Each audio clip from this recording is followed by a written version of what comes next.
Assalamualaikum warahmatullahi wabarakatuh. Selamat pagi, salam sejahtera untuk Bapak Ibu dosen penguji dan juga kepada Bapak dosen pembimbing.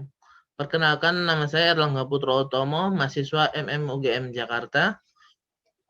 Izinkan pada kesempatan kali ini saya mempresentasikan tesis saya yang berjudul Identifikasi Strategi Berkelanjutan pada Sektor Perusahaan Terbuka Jasa Konstruksi terhadap Kinerja Perusahaan. Sebelumnya saya ucapkan terima kasih atas bimbingan dan arahan yang telah diberikan oleh dosen pembimbing saya, Bapak Dr. Hargo Utomo, MBA, serta terima kasih atas waktu dan perhatian yang diberikan oleh Bapak Ibu penguji sidang tesis. Kita akan memulai dengan bagian pendahuluan. Sektor konstruksi merupakan kegiatan yang hasil akhirnya berupa bangunan atau konstruksi yang menyatu dengan lahan tempat kedudukan. Pemilik proyek sektor konstruksi dapat berasal dari swasta maupun pemerintah. Sektor konstruksi adalah penggerak ekonomi yang menggerakkan perekonomian negara, terutama karena sektor ini memberikan multiplier effect. Salah satu contohnya seperti peningkatan PDB nasional dan juga penyerapan tenaga kerja. Tetapi selain memberikan dampak peningkatan ekonomi, emisi karbon yang dihasilkan dalam proses konstruksi turut berdampak terhadap lingkungan. Selain itu, dampak terhadap aspek sosial juga tidak dapat dihindarkan.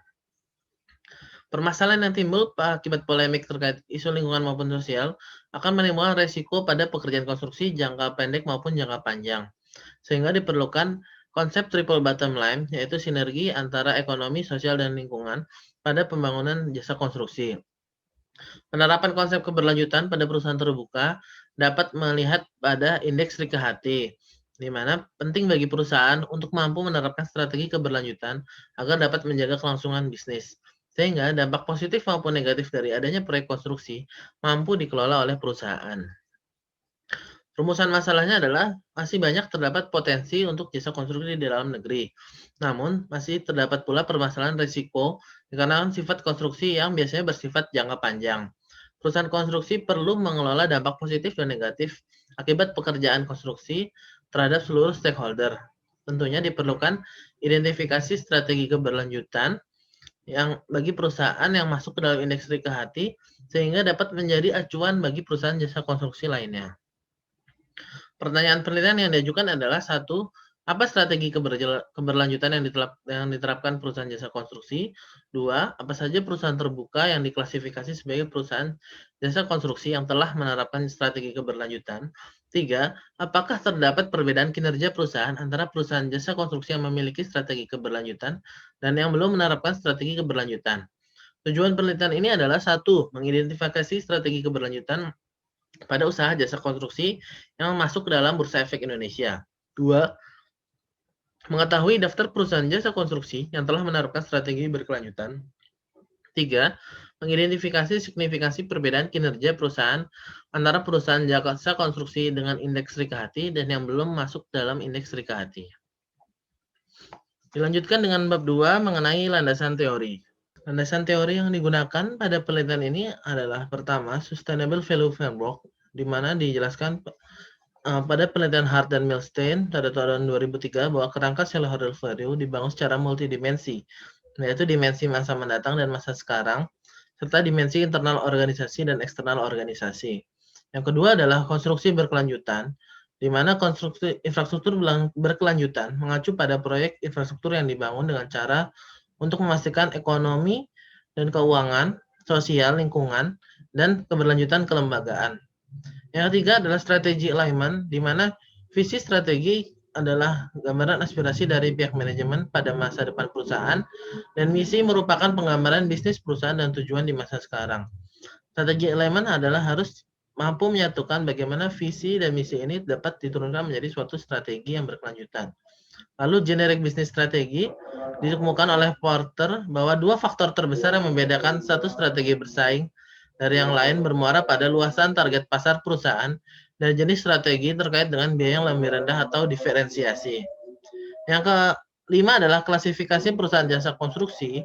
Menurut Peraturan Menteri PUPR Nomor 8 Tahun 2011, bahwa jasa konstruksi dibedakan menjadi perusahaan jasa skala kecil, menengah, dan besar yang ditentukan oleh indikator keuangan dan juga adanya tenaga ahli.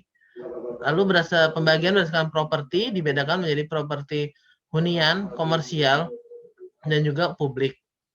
Lalu untuk indeks Rika Hati adalah suatu indeks yang menjelaskan bagaimana saham atau emiten dianggap memiliki kinerja yang sangat baik secara berkelanjutan dan memiliki kesadaran terhadap keberlangsungan lingkungan hidup, pemberdayaan masyarakat, serta menjalankan etika dalam berbisnis. Indeks ini akan mengumpulkan 25 list perusahaan yang dianggap terbaik dalam menerapkan prinsip keberlanjutan. Lalu membahas mengenai kinerja organisasi. Tujuan keuangan adalah mengkomunikasikan target manajemen terkait kinerja finansial. Sedangkan tujuan strategis adalah mengkomunikasikan target perusahaan tentang kedudukan pemasaran dan posisi kompetitif. Kedua target ini harus beriringan sehingga perusahaan diharapkan dapat mencapai target baik jangka pendek maupun jangka panjang. Untuk penelitian terdahulu yang dibahas, di sini saya menggunakan pertama mengkaji mengenai tesis dimensi kompetensi inti pada lini bisnis konstruksi PT Adikarya dilakukan oleh Pradikdo tahun 2019. Kemudian analisa strategi green building sebagai keunggulan kompetitif korporasi dalam bersaing di industri konstruksi, studi kasus PT PP Persero. Di sini dilakukan oleh Mardianto tahun 2014. Lalu berbicara tentang sustainable construction and green building on the foundation of building ecology dilakukan oleh Chatterjee pada tahun 2009. Lalu creating sustainable value oleh Hart and Milstein tahun 2003. Analisa pengaruh working capital management terhadap profitabilitas perusahaan oleh Lasria tahun 2019. Dan terakhir adalah analisa kinerja perusahaan pelaksana jasa konstruksi dengan studi kasus di Kabupaten Sarmi dilakukan oleh Tumelap, Sumajo, dan Weni pada tahun 2014. Kita masuk ke bab 3 tentang metode penelitian. Pada bab 3 dimulai dengan metode dan kerangka penelitian. Jenis penelitian ini menggunakan pendekatan mixed method exploratory sequential, di mana peneliti menggunakan metode analisis secara kualitatif dan juga kuantitatif. Lalu pengumpulan data bersumber dari data sekunder, laporan keberlanjutan, dan laporan tahunan perusahaan dengan rentang waktu tahun 2015 hingga 2019.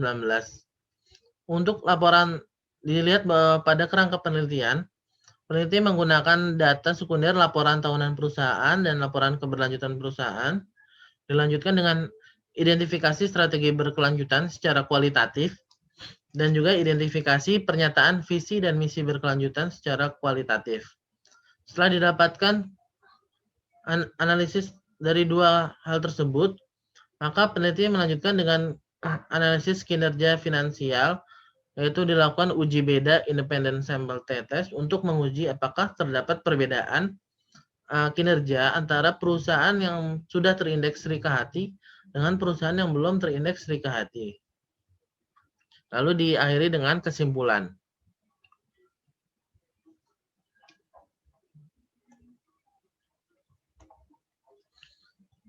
Instrumen penelitian yang digunakan adalah kerangka Sustainable Value Framework, di mana terdapat 4 dimensi strategi yang akan dibagi menjadi kategori.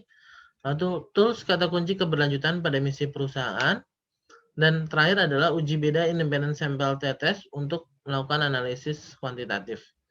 Variabel penelitian yang digunakan adalah strategi keberlanjutan, pernyataan visi dan misi perusahaan, lalu rasio likuiditas, utamanya current ratio, lalu rasio profitabilitas, yaitu return on asset dan return on equity, lalu rasio pertumbuhan, revenue, profit, dan total aset, dan terakhir rasio solvabilitas.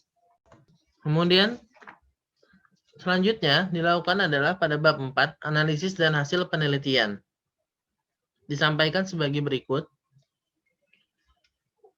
Di sini terdapat daftar perusahaan jasa konstruksi berkelanjutan, di mana perusahaan ini adalah perusahaan yang masuk dalam indeks Rika Hati atau pernah masuk pada rentang waktu tahun 2016 sampai 2019. Didapatkan 6 perusahaan yang termasuk dalam indeks properti real estate dan building construction, dan juga pernah tercantum dalam indeks Rika Hati. Perusahaan tersebut adalah PT Bumi Serpong Damai, PT Wijaya Karya, PT Waskita Karya, PT Adikarya, PT Alam Sutra Realty, dan PT PP Property. Ditunjukkan pada tabel, periode perusahaan tersebut tercantum dalam indeks RKHT. Analisis strategi berkelanjutan untuk dimensi inovasi dan teknologi bersih diperlihatkan bahwa pada perusahaan dengan fokus utama jasa konstruksi infrastruktur, maka inovasi yang dikerjakan adalah inovasi yang mampu memberikan efisiensi pekerjaan struktur dan juga memberikan biaya yang lebih rendah. Sedangkan pada perusahaan dengan fokus pada pembangunan properti dan real estate atau hunian, maka fokus perusahaan adalah mengembangkan inovasi sehingga mampu memberikan pelayanan yang lebih baik terhadap konsumen. Lalu pada dimensi visi berkelanjutan, terlihat bahwa masing-masing perusahaan memiliki visi yang berbeda, yaitu dengan salah satunya dengan semakin meningkatnya populasi, maka Wijaya Karya menyasar pembangunan perumahan masyarakat prasejahtera. Di sini adanya potensi pada pasar tersebut. Selain itu, Wijaya Karya juga menerapkan prinsip untuk tidak mengambil proyek yang merusak keanekaragaman hayati, sehingga perusahaan memutuskan untuk memperbesar pangsa pasar di luar negeri. Lalu pada dimensi pembatasan polusi dan sumber daya, pada dimensi ini pembatasan adalah bagaimana mengurangi polusi dan efisiensi pemakaian sumber daya dapat memberikan keuntungan bagi perusahaan dan juga lingkungan. Di sini terlihat bahwa strategi yang diterapkan oleh 6 perusahaan ini kurang lebih memiliki penerapan yang sudah diketahui secara umum, yaitu dengan pengelolaan limbah, peningkatan ruang terbuka hijau, penanaman pohon untuk mengurangi emisi CO2, dan juga melakukan proses daur ulang sampah. Dan terakhir, pada dimensi product stewardship, konsep dari dimensi ini adalah perusahaan mampu mendengar kebutuhan pihak eksternal dan juga kebutuhan tersebut mampu diaplikasikan ke dalam strategi perusahaan. Pihak eksternal ini tidak hanya mencakup konsumen, namun juga supplier, komunitas, regulator, dan stakeholder lainnya.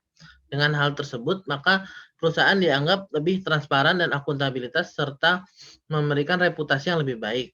Pada strategi yang dilakukan oleh ke-6 perusahaan ini, sebagian besar strategi yang dilakukan adalah strategi CSR atau Corporate Social Responsibility. Salah satu contohnya adalah PT Bumi Serpong Damai yang memberikan produk berupa pasar intermoda sehingga masyarakat sekitar dapat mendapatkan penghidupan dan juga memberikan pelatihan inklusi keuangan bagi pelaku pasar. Kemudian, analisis berikutnya yang dilakukan adalah analisis uji beda, yaitu suatu bentuk analisis kuantitatif. Analisis ini menjabarkan tentang perbandingan kinerja perusahaan yang memuat kinerja aspek finansial. Dilakukan uji beda dengan perusahaan lain terindeks properti, real estate, dan konstruksi di Bursa Efek Indonesia pada rentang waktu 2015 hingga 2019.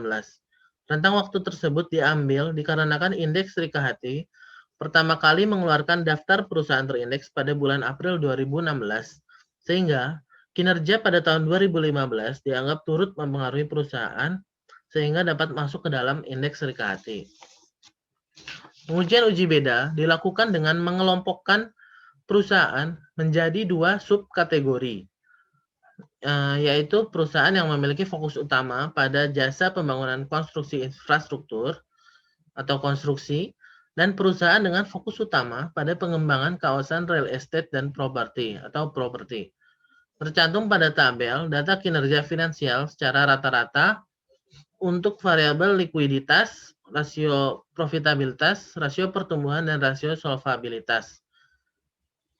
Berikut 3 perusahaan terindeks RKHT pada subkategori konstruksi diwakili oleh Wijaya Karya, Waskita Karya, dan Adikarya. Dan ini adalah tabel untuk variabel yang sama, namun untuk perusahaan kategori properti dan real estate. 3 perusahaan terindeks RKHT adalah PT Bumi Serpong Damai, Alam Sutra, dan PP Property.